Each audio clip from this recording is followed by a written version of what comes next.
I know I've been slacking on the YouTube videos, but I've been so busy trying to get this car done, and with a ton of other stuff. My uncle's moving to town, family stuff, just getting everything ready for the year. It's been super hectic, and I haven't found the time to really film a video. So today I'm going to do that.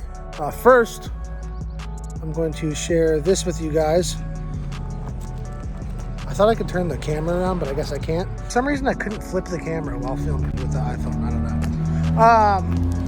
Anyways, I needed a place to keep the trailer. I could not keep it at my house, and my garage was getting pretty tight. So a friend of mine had this shop, and he leased it to us at a reasonable price, and it's a mile from my house. Oh, I had already unlocked it. There you go. So it's an old building. A lot of it was built with like pieces from a train bridge from the 1920s, I think.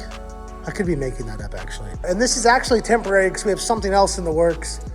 But for the next 6 months, this will be our little home base where we can film content. I'm gonna build a little ramp in here so that Olive has something to ride her bike on. I have something to ride.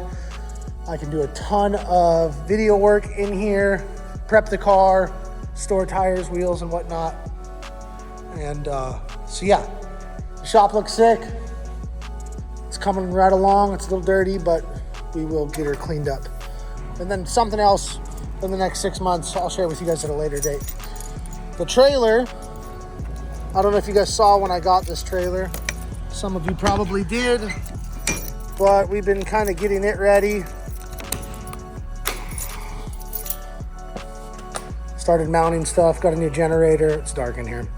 A little ATV winch that does like a decent amount of weight that will be a nice crutch to get the car in the trailer when it's just me and it doesn't run. But yeah, still a lot to do in here, and I'll share that another time too. But we're gonna head to my buddy Noah's shop where the car is at currently, where we've been thrashing to get it ready for Haltech to wire next week. So it's a lot has happened. If you follow me on Instagram, you've probably seen a lot of it, but if you don't follow me on Instagram, then you're in for a treat because the car has came a long way.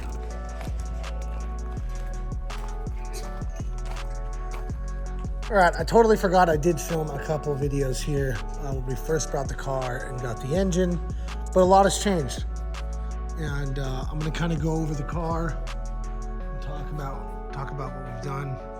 But it's on the lift right now, so I guess I'll just show you underneath the car and talk about that a little bit. And that's all we're gonna do in this video is talk. But I feel like you guys need an update. You guys need to know what's going on. Even if you follow me on Instagram, I'm posting pictures and little reels and shit, but you don't really get an in-depth explanation of what we've done. So the front, you've already seen all the suspension, but we did add a sway bar. I was hunting down an SLR sway bar. I couldn't get one from them. I was super confusing actually dealing with them, but I did want to run the bar, and Jeff Donati had one and drove it to me from Ohio. Thank you, Jeff. You're the man. And then underneath here, Noah's actually thrashing on the car currently, doing the exhaust. But we went with a TKX gearbox, a Tilton twin disc clutch, and some, I think, kind of shitty bell housing. It actually fit terrible. They fit me though. Damn, Daddy. Damn. Dude, this is a PG platform, YouTube. Dang, Daddy. I mean, I don't... So the TKX fit pretty good, and I'll show you. I wish my flash was on. You can't really see shit, but anyways, there's a dry brake up there from Red Horse, and a bulkhead that comes from the inside of the chassis. The clutch fit good. We hope that we measured our throwout bearing correctly. I always get super nervous doing that. Noah whipped up a cross member. This is also kind of tricky. So the drive shaft situation, we have an M3 diff, TKX gearbox. Vorslag makes a drive shaft that fits that, but they tell you that they won't sell it to you unless you have their cross member. So we looked at a picture. Noah made the cross member just like theirs. So we're hoping it fits when it gets here. Some shifter that I think is from, what's that company called? Silver Transmissions? Silver Sport Transmissions? You know, is that what it's called? You're just agreeing with me. So there is a company there, I think it's their shifter, but anyways, it goes almost in the factory hole for the E46. And like I said, Noah's working on the exhaust. The back of the car is the same as you guys have already seen, other than it's plumbed. So we have a fuel cell up here with all of our fuel lab stuff. We have one line that goes under the car to a filter. And then that goes to the front, to the rail. And Rad Dan sent us a fluid dampener for our junkyard 6-liter. We've got our body panels mounted. So Street Fighter in the front, and then in the back, it's 2F shit that's cut, and then the Street Fighter on top of it. And the 2F stuff fits phenomenal. We all know that. So that just sat right on and was good to go. And then we had to kind of finagle the rest of it to mount.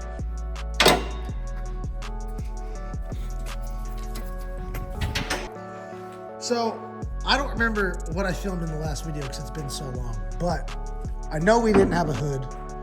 I drove down to Connor O'Sully's house and he had a hood and it was for a really good price. So I picked it up.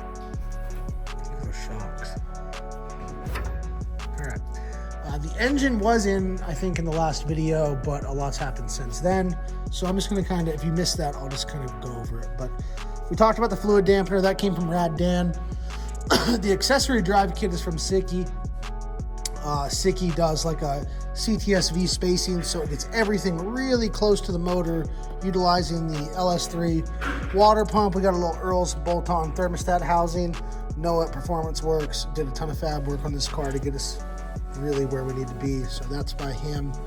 My Uncle Mo is in town. He did our plug wires and made us a little coil pack bracket. I routed a bunch of hoses.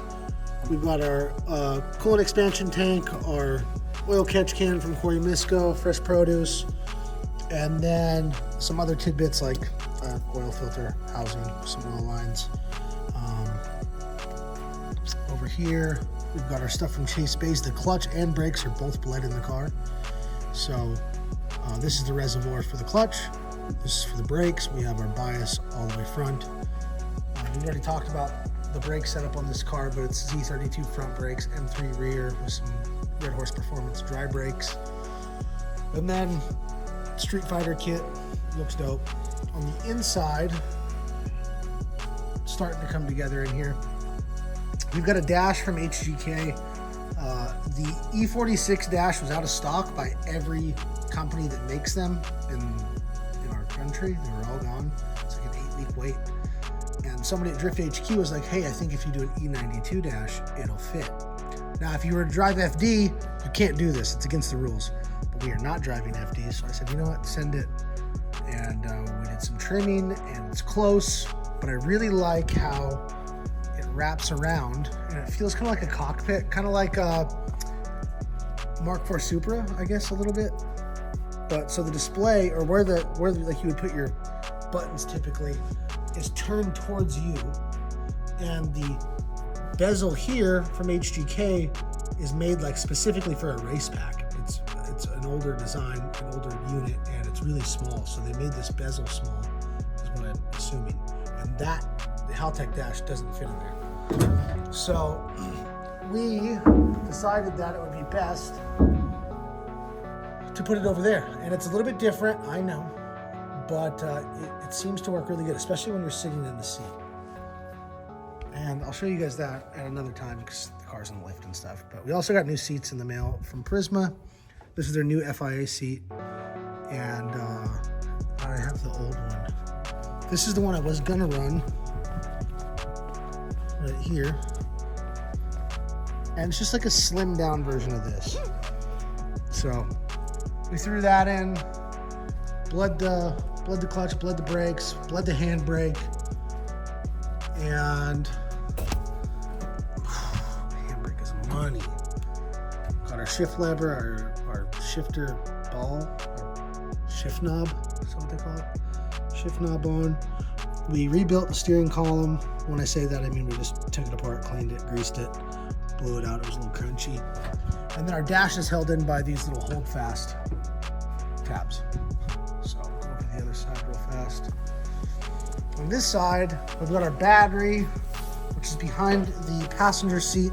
And this was actually gonna go under the car. Basically, if you flipped it on its side and stuck it on the other side of this wall right here, that's where it was gonna go. But our power steering cooler is going there. So this we decided to put this here, offset the weight a little bit. And there's not really any room in the back. I'll show you in a second. So that's where it's gonna go.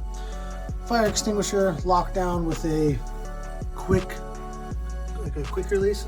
And I actually only know about this because a long time ago when I had the S14, one of you guys, a subscriber, sent me that in the mail as like a gift, and it was the shit, and I put it in S14, so I bought another one. So if that guy still watches the videos, you're the man.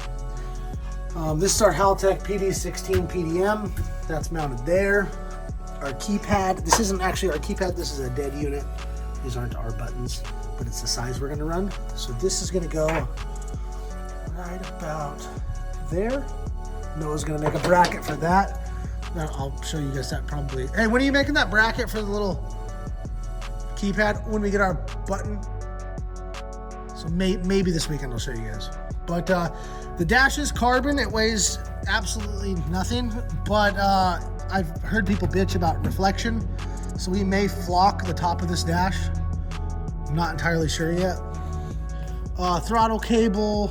Everything's plumbed and ready to go other than power steering. We're waiting on Chase Bays to send us our power steering lines. The Sicky headers fit phenomenal. The Sicky steering shaft also fit phenomenal. It made it so easy. Ridiculously easy. On top of the car here, I've already got my fucking dirty fingers, or dirty footprints all over it, but these are the Rise Fab heel plates. Those will go in the car this week. I just gotta clean it before I put them in. And I wanted to like be done with all the drilling and stuff. So, oh, and I also gotta clean this on these doors. But yeah, it's all dirty down there. I gotta clean that before I put this in. But you can see our brake lines, our clutch line. Our clutch line was a little long, so don't mind that routing. Pretty happy with it, but could be better. There's a Tilton clutch delay valve in there in the back. This is our routing for our lines. We're only going to run pump gas on this car, or on this motor I should say. If we upgrade the motor, we may change the fuel, but for now that's it. The trunk is held in with these little springs. I got this from Travis Reeder, and they work great. Shout out Travis. And then our hold fast guys up here. So that's basically it on the car. Kind of a long talking update, but I just want to get you guys up to speed with everything we've had going on. And next week it goes to Haltech to get wired. So can't wait to take you guys along for that journey. Thanks for watching. Sorry I suck at making YouTube videos, but I might get better at it. I don't know. I'll do my best. That's all we can do is our best. See you guys next time. Peace.